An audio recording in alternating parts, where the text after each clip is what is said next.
পশ্চিম Sydney ক্রীড়াঙ্গনে নতুন যুগের সূচনা করেছে আধুনিক স্থাপত্যের অনন্য নিদর্শন কমব্যাংক স্টেডিয়াম, যেটিকে ওয়েস্টার্ন সিডনি স্টেডিয়ামও বলা হয়। 2019 সালে উদ্বোধনের পর থেকেই এটি আন্তর্জাতিক মানের স্পোর্টস ভেন্যু হিসেবে নিজেকে প্রতিষ্ঠিত করেছে।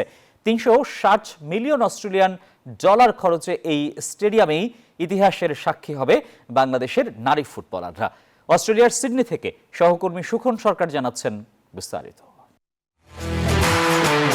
সিডনির পারামাটায় কমব্যাক স্টেডিয়াম। এই স্টেডিয়ামে একসাথে প্রায় 30,000 দর্শক নিজেদের দেশের বা দলের হয়ে গলা ফাটান। প্রায় 360 মিলিয়ন অস্ট্রেলিয়ান ডলার ব্যয়ে নির্মিত এই স্টেডিয়ামটি খুব অল্প সময়ে পশ্চিম সিডনির ক্রীড়া সংস্কৃতির কেন্দ্রবিন্দুতে পরিণত হয়েছে। কমব্যাক স্টেডিয়ামের অন্যতম বৈশিষ্ট্য হচ্ছে খাড়া ও কম্প্যাক্ট গ্যালারি ডিজাইন, যা দর্শকদের মাঠের একেবারে কাছাকাছি নিয়ে আসে। ফলে রাগবি লিগ, ফুটবল বা অন্য যে কোনো ম্যাচে দর্শকদের উচ্ছ্বাস সরাসরি খেলার অংশ হয়ে ওঠে। 2019 সালে নির্মিত এই যুক্তরাষ্ট্রের 1 নম্বর জিম চেইন গোল্ড জিম এখন আবারও বাংলাদেশে। বসুন্ধরা আবাসিক এলাকা ও বসুন্ধরা সিটি শপিং মলে স্টেডিয়ামে রয়েছে আধুনিক আলোকসজ্জা, কর্পোরেট স্যুট, মিডিয়া সেন্টার এবং সম্প্রচারের উন্নত সুবিধা, যা এটিকে পূর্ণাঙ্গ আন্তর্জাতিক ভেন্যুতে পরিণত করেছে।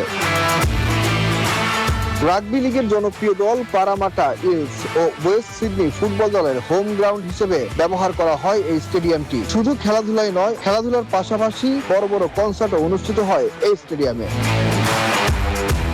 যার ফলে স্থানীয় অর্থনীতিতেও ইতিবাচক প্রভাব ফেলছে এই স্টেডিয়াম। বড় ম্যাচ বা ইভেন্ট ঘিরে পারামাটা অঞ্চলে ব্যবসা বাণিজ্য বৃদ্ধি পাচ্ছে, একই সঙ্গে বাড়ছে পর্যটকদের আনাগোনা। আগামী 3 ও 6 মার্চ এই স্টেডিয়ামেই প্রথমবারের মতো এশিয়ান কাপে মাঠে নামবে বাংলাদেশ। প্রতিপক্ষ চীন ও উত্তর কোরিয়া।